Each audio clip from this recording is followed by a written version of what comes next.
তোমার বিনা হতে আসিল নামিয়া, ভুবন মিলে যায় সুরের রণনে, গানের বেদনায় যাই হারায়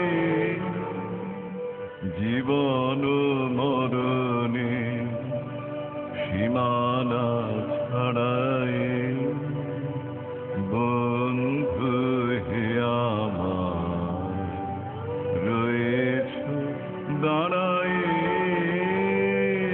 জীবন মরণে, সীমানা ছাড়ায়।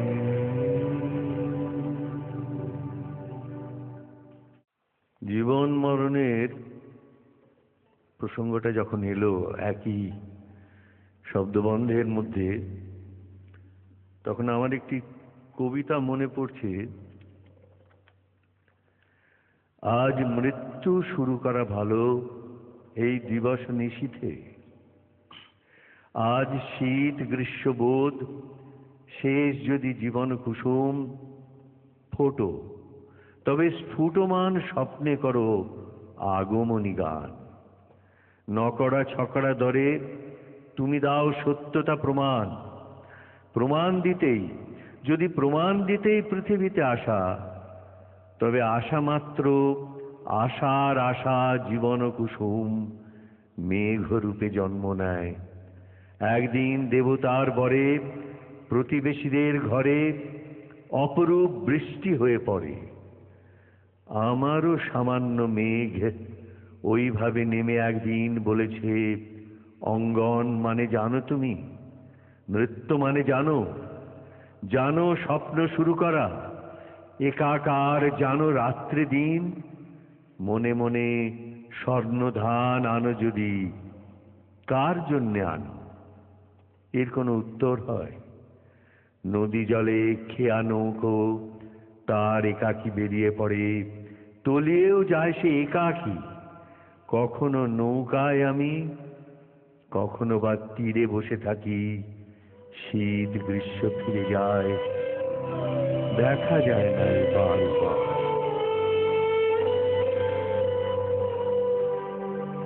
আমি চঞ্চল হে,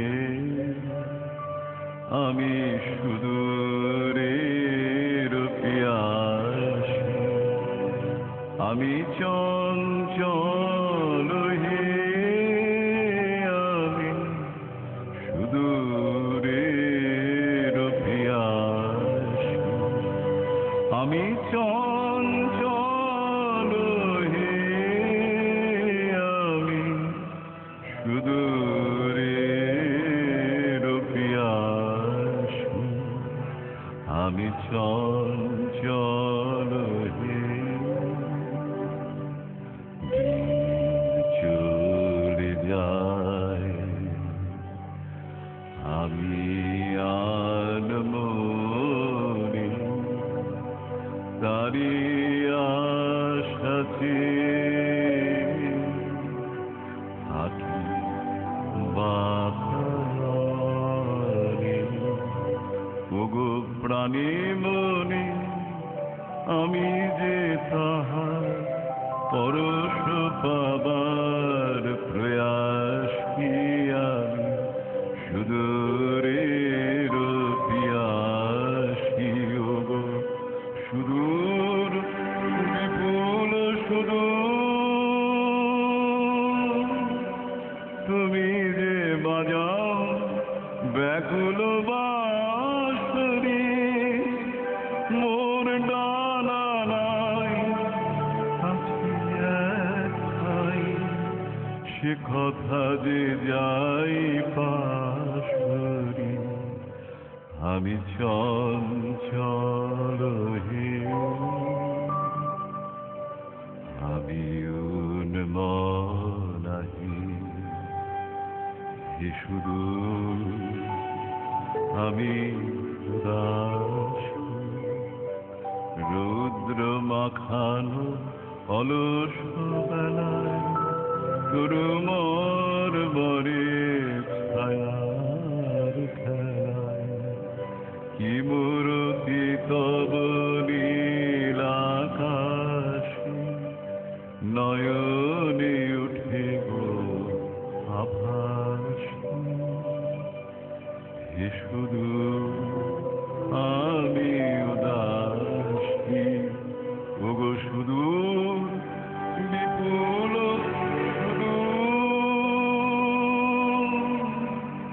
তুমি যে বাজাও ব্যাকুল বাঁশরি কক্ষে আমার রুদ্ধ দুয়ার সে কথা যে যাই পাশরি আমি চঞ্চল হে আমি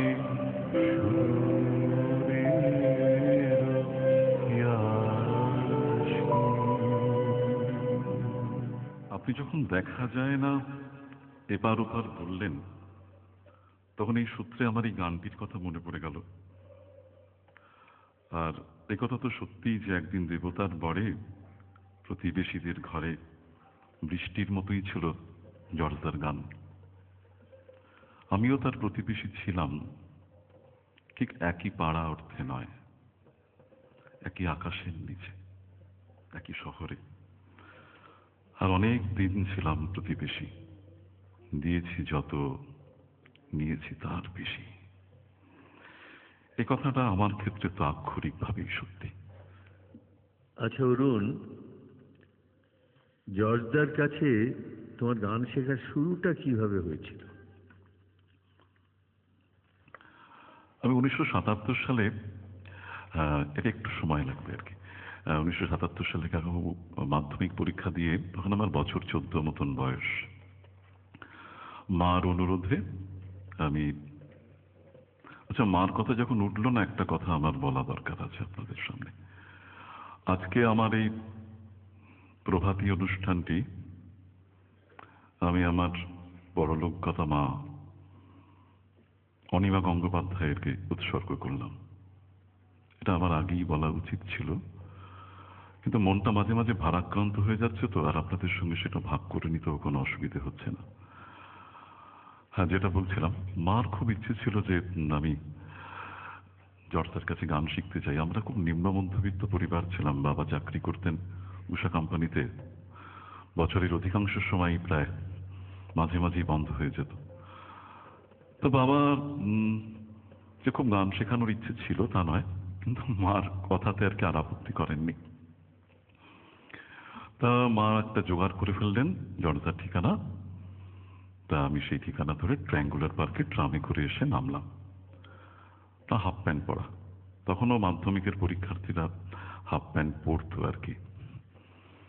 তো আমি যখন এবারে জিজ্ঞেস করলাম যে জর্জার বাড়িতে যাব, তা আমাকে দেখে না তারা যেভাবে তাকালেন, মনে হলো যেন আমি একটা খালি হাতে বাঘের বাড়িতে যাচ্ছি।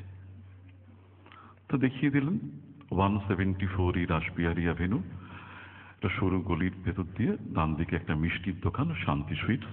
ঢুকলাম, ঢুকে দেখি অনেক ভদ্রলোক ভদ্রমহিলা রয়েছেন, সিগারেটের গন্ধ, তার সঙ্গে ভালো রান্নার গন্ধ। আমাকে একটা আওয়াজ পেলাম, কি ব্যবহার। আমি গলাটা শুনে বুঝতে পারলাম যে আমি যাকে খুঁজছি উনি তিনি, আমার সেই আরাধ্য মানুষটি। তা আমি ওনার কাছে গেলাম, গিয়ে বললাম যে আপনার কাছে একটা কথা বলার ছিল। আমি একটা চিঠি আপনাকে দিতে চাই। চিঠি? কার চিঠি? কিসের চিঠি? চিঠিটা যদি একটু পড়েন তাহলে চিঠিতে বুঝতে পারবেন। সেই সময় আমি ভীষণ তোতলা ছিলাম আর কি, একটা অদ্ভুত হেঁড়ে গলা। তো ফ্যারেঞ্জাইটিস, ল্যারেঞ্জাইটিস এবং সেপটিক টনসিলাইটিস থাকার ফলে এই গ্রহ স্পর্শে আমার গলাকে বাংলা বাজারে হেঁড়ে গলাই বলা হতো। তো এবং তার সঙ্গে একটা তোতলামি, ভীষণ তোতলা ছিলাম। আমার সঙ্গে বড়রা কথা বলতেই, এই কথা বলবে না তুমি, একটা কথা বলবে না। স্কুলে রোল নাম্বার 16, ইয়েস স্যার, এই কথা বলবে না তুমি, একটাও কথা বলবে না। তোমার এরা অদ্ভুত একটা হাঁড়ির ভেতর থেকে আওয়াজ বেরোচ্ছে। খুব বিড়ম্বিত ছিলাম। তা তো আমি জানি কথা বলতে বলতে তোতলাবো, কারণ চিঠিতে লিখে নিয়ে গেছিলাম। তো চিঠিটা নিয়ে বললেন যে একটুখানি শুরু করে কার হাতের লেখা? আমি বললাম আমার। চিঠিটা পড়লেন, পড়ার পরে বললেন যে আমি তো গান শিখাই না কাউকে, তো আমি গান টান শিখাই না। একটা কাজ করেন, এই পার্কের পিছন দিকে অশোকবাবু থাকেন, অশোক তরুর বন্দ্যোপাধ্যায়, চিনেন তো ওনারে? উনি is a very good trainer, ওনার কাছে চলে যান। তা আমি ওনাকে বললাম যে না, আমি আপনার কাছে গান শিখতে চাই। তিনি বললেন না, আমি গান টান শেখাবো না, শিখাই টিহাই না। তা আমি খুব আশা করে এসেছিলাম, আমি না কেঁদে ফেললাম। তো কেঁদে ফেলার জন্য জানি না, ঘরের পরিবেশটা একটু থমথমে হলো। তো ওখানে দেখেছিলাম একজন ভদ্রলোককে, দেখেছিলাম একের পর এক সিগারেট খাচ্ছেন, সিগারেট ধরিয়ে আরেকটা সিগারেট, আরেকটা সিগারেট, আরেকটা সিগারেট। পরে জেনেছিলাম ওনার নাম সোমেন্দ্রনাথ গুপ্ত। জর্জদার খুব বন্ধু ছিলেন, এবং জর্জদাকে উনি একটু বকুনি টকুনি দেওয়ার অধিকার ছিল ওনার। উনি কান্নাটা দেখে উনি এসে বললেন, তুমি একটা গান শোনাও। তো জর্জদা বললেন যে গান শিখছেন আপনি? আমি বললাম যে আমি মার কাছে একটু শিখেছি, সেটা আমিও শিখছি। আমি বললাম আমি দুখানা গান গাইব। দুইখান গান? বললাম একটা, প্রথম গানটা তো নার্ভাস হয়ে যাব, অত ভালো হবে না। দ্বিতীয় গানটা মনে হয় ভালো হলেও হতে পারে। তো উনি জিজ্ঞেস করলেন কোন স্কেল? আমি বললাম আমার বাড়িতে হারমোনিয়াম নেই। করেন। প্রথম গান গাইলাম এমনিয়া আর আমার নাহি সাজি, যথারীতি ভালো হলো না। দ্বিতীয় গানটা গাইলাম তোরা যে যা বলিস ভাই। তা ঘরের পরিবেশ দেখলাম, যারা যারা ছিলেন ঘরে, তারা বেশ সস্নেহ দৃষ্টিতে তাকিয়ে আছেন। জর্জদা কিন্তু গম্ভীর। তা বললেন যে তা ঠিক আছে, আপনারা একটা কাম করুন, আপনি স্বপনের কাছে যান। স্বপন গুপ্ত আমার ছাত্র। স্বপন আপনি চিনেন? শুনলাম যে আমি ওনার চিনি না, ওনার গান শুনেছি আর কি, ওর কাছে গান শিখেন। আমি বললাম যে আমি তো চিঠিতে লিখেছি যে আমি গানে পয়সা দিতে পারবো না। হ্যাঁ লিখছেন, আপনি পয়সা দিতে পারবেন না কেন? তাই বললাম যে আমার বাবা পয়সা দিতে পারবেন না। আপনার বাবা কি করেন? তাহলে আমার বাবা কারখানা শ্রমিক। আমার মা আমাকে তাই বলে দিয়েছিলেন, একদম মিথ্যে কথা বলবে না, এই ইঞ্জিনিয়ার, সুপারিনটেন্ডেন্ট এই জাতীয় শব্দ একদম বলবে না, যা করেন তাই বলবে। তাই বললাম আমার বাবা কারখানা শ্রমিক। শ্রমিক? ওরা হা হা হা করে হাসতে আরম্ভ করল। এই দেশে শ্রমিক আছে? এদেশে তো সবার পিঠায় মাথায় ডাক্তার, ইঞ্জিনিয়ার, ব্যারিস্টার, বৈজ্ঞানিক। ঘরের সবাই চুপ করে আছে। এদেশে শ্রমিক আছে? হ্যাঁ ঠিক আছে। আমি চিঠিটা পড়ছি, যা টেলিফোনে কনে কইয়া দিব, আপনি স্বপনের কাছে যান। স্বপন বাবুর কাছে গিয়েছিলাম, কিন্তু আলটিমেটলি ওনার কাছে গানটা শেখা হয়নি আমার। ওনার কাছে ফিরে আসি, উনি গান শেখাতে শুরু করলেন। ঠিক আছে, আপনাকে আমি শেখাবো, এই আর কি।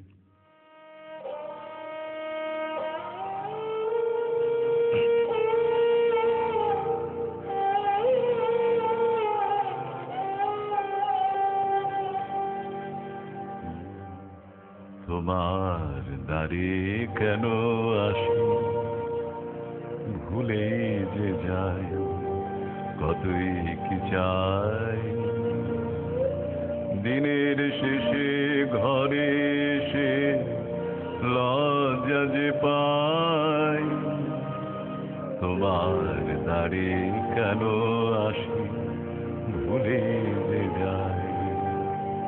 সেসব চাওয়া সুখে দুঃখে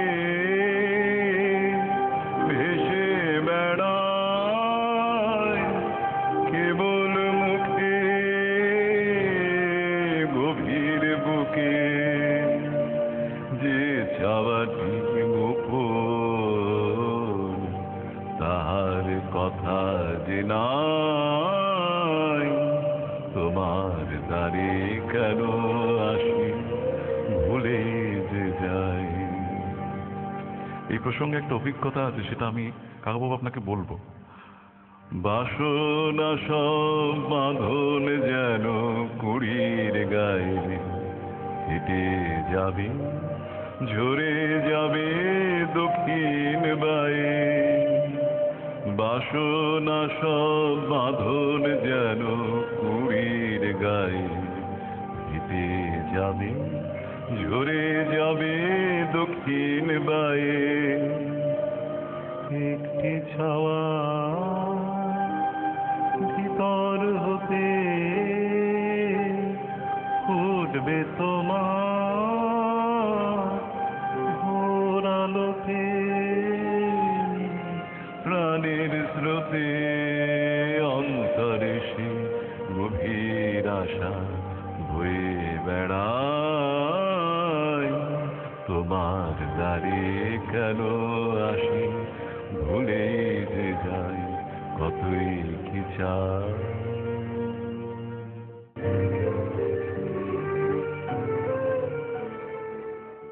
তুমি যে অভিজ্ঞতার কথা বললে সেটা শুনি।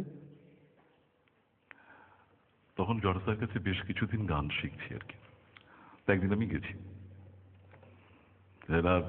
গিয়ে দেখি একজন আমার খুব পরিচিত একজন সঙ্গীত শিক্ষিকা এবং খুব বড় শিল্পী, তিনি বসে আছেন।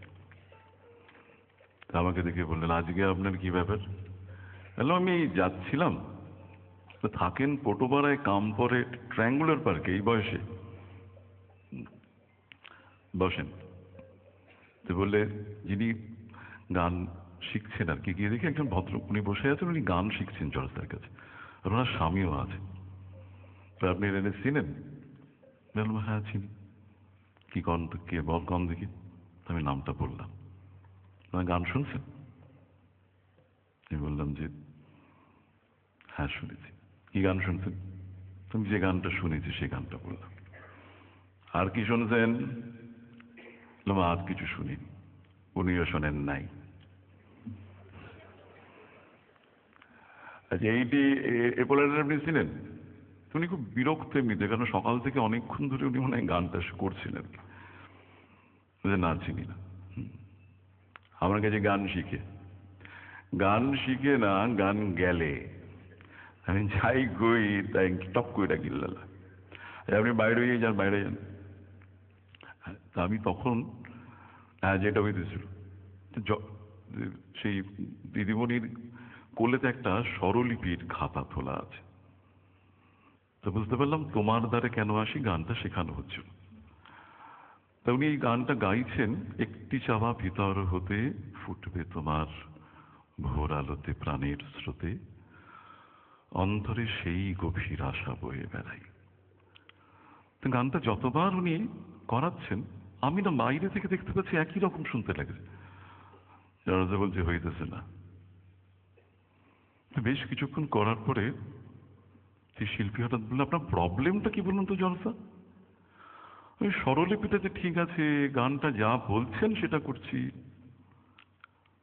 জলসা হারমোনিয়ামটা থামিয়ে বললেন, পানির মুখে একটু পানির জর্দা নিলেন। দিদিমণি, রবীন্দ্রনাথ সেরিব্রাল হইলে কি দোষটা আমার? শুনেন, আপনি আগের বারে কইছেন সে সব চাওয়া, এইবার কইতেছেন একটি চাওয়া। সেই সব চাওয়া আর একটি চাওয়া আপনি একভাবে কইবেন? Single solitary desire comes from within. আর শুনেন, রবীন্দ্রনাথের ভোর হয় 4টার সময়, আপনার ভোর হইতেছে 10টা। অত জোরে ভোর হয় না, অত ভোর হয় অস্ফুটভাবে। ভিজুয়ালাইজ করেন। এই হলো নিয়ে ঘটনাটা। হ্যাঁ, সত্যি অসামান্য ঘটনা। রবীন্দ্রনাথের গানকে একেবারে গভীরতম বোধের জায়গায় না নিয়ে গেলে বোধহয় এইভাবে গান বা গানের বাণী এবং তার ভাবকে স্পর্শ করা সম্ভব নয়। এই সূত্রে আমার মনে পড়ছে, সত্যজিৎ রায় জর্জার গান সম্পর্কে একটা কথা বলেছিলেন, সেটা একটু পড়ে শোনাই। ওর সাধনার কোনো তুলনা ছিল না। অসুস্থতা নিয়েও রবীন্দ্রসঙ্গীতের যে একাত্ম সাধনা তিনি করে গেছেন তার কোনো তুলনা আছে বলে আমি তো জানি না। রবীন্দ্রনাথের এক একটি গান জর্জদার গলায় যেমন খুলতো তেমন আর অন্য কোনো গায়কের দেখিনি। গায়ক হিসেবে তিনি ছিলেন অনন্য। গানের শেষ দিন পর্যন্ত ভাবের দিকটা তার কখনো নষ্ট হয়নি। এই লেখাটা এই কারণেই আমি পড়ে শোনালাম যে এটার একটা গুরুত্ব আছে। সত্যজিৎ রায় কিন্তু চট করে কখনো কারো সম্বন্ধে এই জাতীয় উচ্ছ্বাস প্রকাশ করতেন না, উনি খুব উচ্ছ্বাসপ্রবণ ছিলেন না। জর্জদার সম্পর্কে এই কথা তাঁরও গভীরতম অনুভূতি বলে আমার মনে হয়। আচ্ছা কাকাবাবু, জর্জদার কাছে আমার গান শেখার তো কথা হচ্ছিল, সেই প্রসঙ্গে একটা গানের কথা মনে পড়ছে। এটা আমার স্মৃতি ঠিকই, কিন্তু এটা আমাদেরও স্মৃতি, মানে আমাদের সবার, যারা তার গান শুনে মুগ্ধ হয়েছি, বিস্মিত হয়েছি, তাদের সবার। সেই স্মৃতিটুকু ভাগ করে নিলে আশা করি শ্রোতাদেরও ভালো লাগবে। গানের স্মৃতি?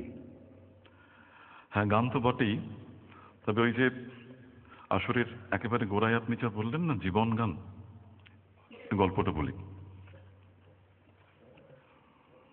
তো উনি আমাকে প্রথম দিন যখন গান শেখাতে রাজি হলেন, আমি গেছি, উনি বললেন যে আপনার ডান দিকে গীতবিতানটা আছে, বাইর করেন। বের করলাম। উনি একটা কি চিঠি লিখছিলেন, রাজি শ্রাবণ ঘন গানটা বাইর করেন। বের করেছি। পড়েন। হ্যাঁ পড়েন। আমি গানটা পড়ছি, একবার পড়া হয়ে গেছে, পড়ে যান। পড়ে যাব? আচ্ছা পড়ি। পড়ছি আমি 4 বার 5 বার 6 বার। কিন্তু আমি খেয়াল করলাম যে 3-4 বার পড়ার পর থেকে গানটার কথাগুলো যেন আমার কাছে একটু অন্য চেহারা নিচ্ছে। তা ভাল লাগছিল বেশ। বলে আজকে এই পর্যন্ত। তা আমার গান শেখার দিনটা ছিল যেদিন গান শিখতে যাব সেই দিন উনি বলে দেবেন যে পরের দিন কখন গান শিখতে আসবো। উনি আমাকে বলে দিলেন, আমি চলে গেলাম। পরে বাড়ি গিয়ে